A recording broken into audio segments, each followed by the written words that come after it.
The quintessential fighter pilot he was. He looked the part, Ray-Bans and all. Schooled over the skies of Vietnam, he knew the terrain was challenging and unforgiving. A no-points-for-second-place environment, modern air warfare, flying America's newest jet fighter, the F-4 Phantom II. The modern air wing of the 60s, F-4s, A-4 Skyhawks and A-7 Corsair IIs, A-6 Intruders, EA-6As and Bs, the combat search and rescue helicopters. It was a Knights of the Round Table, gentlemanly air combat arena, but a tombstone OK Corral shootout at the same time. Joint operations, ground forces, air forces, naval gunfire support. The skies were ugly and someone needed to take the lead. Dan Pederson, Captain, United States Navy, retired. He had the lead. And with 8 talented and seasoned junior officer pilots and radar intercept officers, the stage was set. Born in Moline, Illinois in 1935, a young Pederson learned the value of hard work from his father, a World War II veteran who always put family first. But it was a flight with his father in 1946 in an old Ford Trimotor which spawned his love for flying. His family ultimately moved to California, where Dan graduated from high school, and anxious to follow in his father's footsteps, he enlisted as a seaman recruit in the U.S. Navy at Los Alamitos in 1953. A Navy jet flight inspired the young Pederson to apply for acceptance to the Naval Aviation Cadet Program, which trained enlisted service members to fly. Quickly accepted, in 1955 he was off to Pensacola, Florida, and flight training, earning his Wings of Gold March 1st, 1957. Life for the still young Pederson was moving quickly, and it was off to San Diego and Naval Air Station Miramar, Fightertown, USA. Assignment, VFAW-3, flying the F-4D Skyray, honing his skills in the skies over San Clemente and Santa Catalina Island, Whiskey 291 to the air crews. It's now 1962. Pederson transitions to the McDonnell F-3H Demon in VF-121, the RAG, a replacement air group squadron, and is assigned to the VF-213 Black Lions for an 8-month cruise aboard the USS Hancock in 1963. Dan then spent 2 years in Point Loma with the Fleet Anti-Air Warfare Training Center. However, it was back to Miramar for this talented naval aviator, his new airplane, the famed McDonnell F-4 Phantom II, and VF-121 again.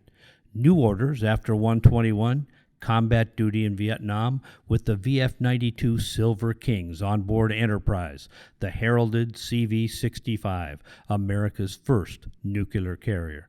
But this tour began to define his destiny as a leader in air-to-air combat tactics.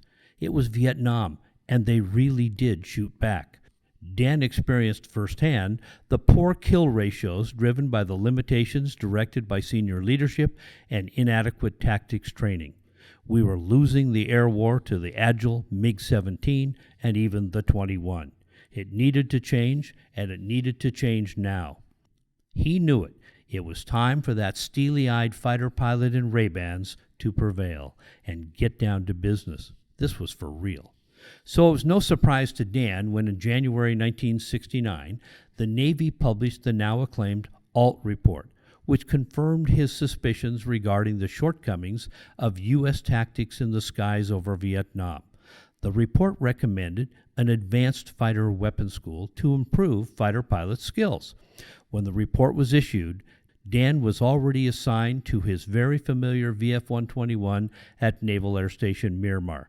Yes, Fightertown, where he instructed young naval aviators in advanced tactics. He himself was combat tested and now more senior, and fully appreciative of the challenge, quickly becoming the perfect candidate to lead such a training program. When the school, Navy Fighter Weapons School, was established on March 3, 1969, Pederson was selected as its first OIC, Officer in Charge, and the stage was now set. Top Gun was born. It would be Pederson and 8 very junior officers with at least 2 combat tours and strong opinions regarding the training which set the tone. They had previously trained to fight a different war than that they were experiencing. The enemy got a vote on this one. So off they went, the famed Top Gun trailer, little or no real guidance and no resources. Dan's vision provided direction, and his words inspired a new team. Gentlemen, there is an urgency here beyond anything we have ever done.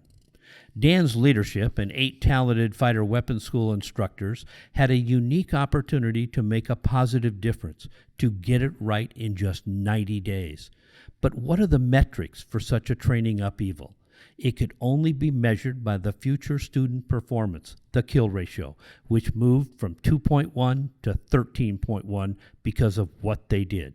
The tide had turned, and high-performance tactical training was now seen as the future.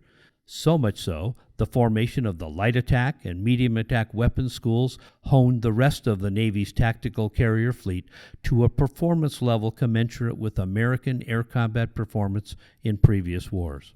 After his Top Gun instructor tour as OIC, Pederson once again flew combat missions over Laos and Cambodia. It was now 1973, the VF-143 Pukin Dogs, the squadron he would be assigned as commander of in 1974. He never entered the squadron without announcement. "Hello, dogs," he would say. Follow-on commands included Carrier Air Wing Commander, Air Wing 15, where he often flew A-7 Corsairs with a young naval aviator, Lieutenant J.G. Jim Slug Kidrick. Then he was off to commanding officer of the tanker USS Wichita, and in 1980, Pederson was assigned as commanding officer of the USS Ranger, CV-61. Retiring from active duty naval service in 1983, Dan had logged over 6,100 hours of flight time in 39 aircraft types, with 1,005 carrier landings.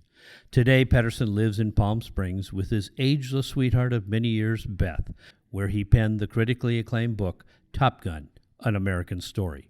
For his role as the godfather of modern naval air-to-air combat tactics, as the first officer in charge of Top Gun, the Navy's fighter weapons school, for beginning a return by naval aviation to a required kill ratio necessary to regain air superiority in Vietnam, and setting the stage for future unequaled tactical air combat training within naval aviation through his drive, leadership, and image, and quantifiably improving American efficiencies and success in an ever-challenging world combat aviation environment, which has ensured freedom and democracy for an oftentimes defenseless world. The San Diego Air and Space Museum takes great pride inducting retired Captain Dan "Yank" Pederson into the International Air and Space Hall of Fame.